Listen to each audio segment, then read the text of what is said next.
বেনজির আহমেদ সাহেবকে এত সম্পদের মালিক 18 সালের নির্বাচনে তিনজন নায়ক ছিল। একজন ছিল বেনজির আহমেদ সাহেব, তৎকালীন আইজিপি। আরেকজন ছিলেন সেনাবাহিনীর প্রধান, তৎকালীন জেনারেল আজিজ। আর আরেকজন প্রধান নির্বাচন কমিশনার।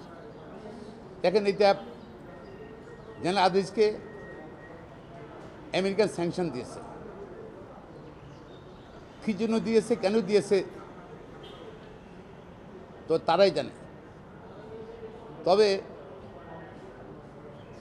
সরকারের পক্ষ থেকে বলা হচ্ছে, পররাষ্ট্রমন্ত্রীর পক্ষ থেকে বলা হচ্ছে এটা ভিসা নীতি নয়, অন্য কোনো কারণে। অন্য কারণ কি দুর্নীতি না অন্য কোনো কারণ?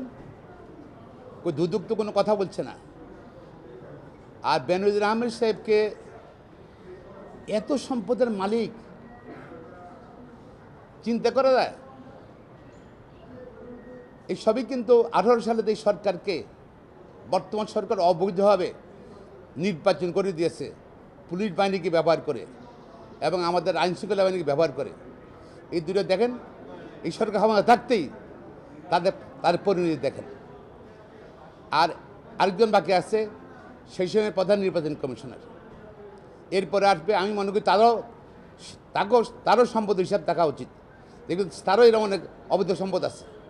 আর তৎকালীন ডিসি যারা এই নির্বাচনটা, ভুয়া নির্বাচনটা, অবৈধ নির্বাচনটা, ভোটবিহীন নির্বাচনটা ব্যবস্থা করেছিল, ডিসি, এসপি, ওদেরও বোধহয় তাদের সম্পদের তদন্ত করা উচিত।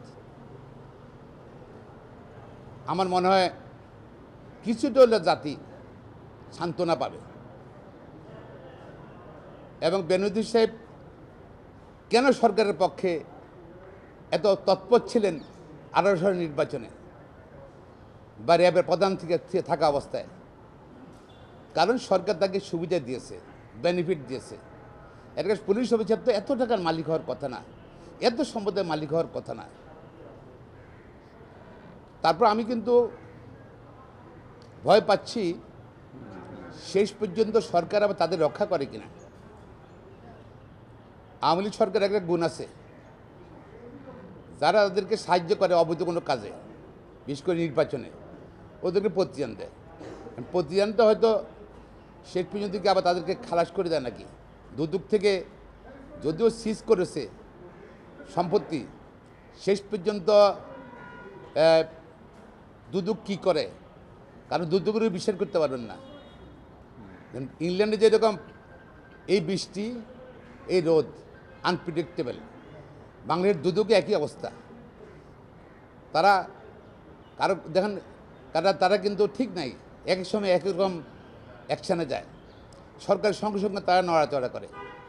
তো আমি মনে করি আরও যারা কর্মকর্তা আছে, ডিসি আছে, নির্বাচন কমিশন আছে, সেই সময়ের তাদের ব্যাপারে তদন্ত হওয়া উচিত এবং দেশে গণতন্ত্রের স্বার্থে এবং আমাদের আইনশৃঙ্খলা বাহিনী, আমাদের রাষ্ট্রীয় যেসব সংস্থাকে সরকার অবৈধভাবে ব্যবহার করেছিল ক্ষমতা আসার জন্য 18 সালে, তাদের ব্যাপারে তদন্ত হওয়া উচিত। এবং 24 সালেও যেসব প্রধান নির্বাচন কমিশন তো সহ এবং আইনশৃঙ্খলা বাহিনীর বিভিন্ন কর্মকর্তারা যারা জড়িত আছে, তাদের ব্যাপারেও কিন্তু আমি মনে করি তদন্ত হওয়া উচিত। সবাই দেখবেন যে তারা সরকারদের সুযোগ সুবিধা দিয়েছে, অবৈধ অনেক সম্পদ পাবেন সনামে বেনামে।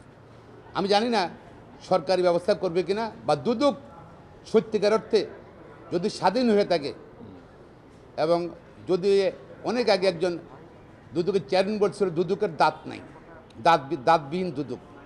দাঁত উঠছে কিনা জানি না, যদি দাঁত উঠে থাকে, যদি আমি মনে করি রাষ্ট্রীয় যেসব নির্বাচন, রাষ্ট্রীয় যে কর্মকর্তারা তারা যে অন্যায় করছে সে ব্যাপারে তদন্ত হওয়া উচিত। পাশাপাশি শুধু তাই নয়, অনীতি বিরোধীদের শুধু সম্পদ সিজ করলে হবে না, তাদের বিরুদ্ধে আইনত ব্যবস্থা নেওয়া উচিত। এখন বোট ক্লাবের কোনো খবর আসেনি তো, বোট ক্লাব, পরিমণি, সেগুলোতে এখনও কোনো বেনজির সাহেবের, সেগুলো নিয়ে তো এখনও খবর পাচ্ছি না। আমরা জাতীয় অপেক্ষা করতেছি বোট ক্লাবে কী হচ্ছে না হচ্ছে, বোট ক্লাবের মালিকানা কে, কী করছে না করছে, সেগুলো এবার জানার জন্য। ধন্যবাদ।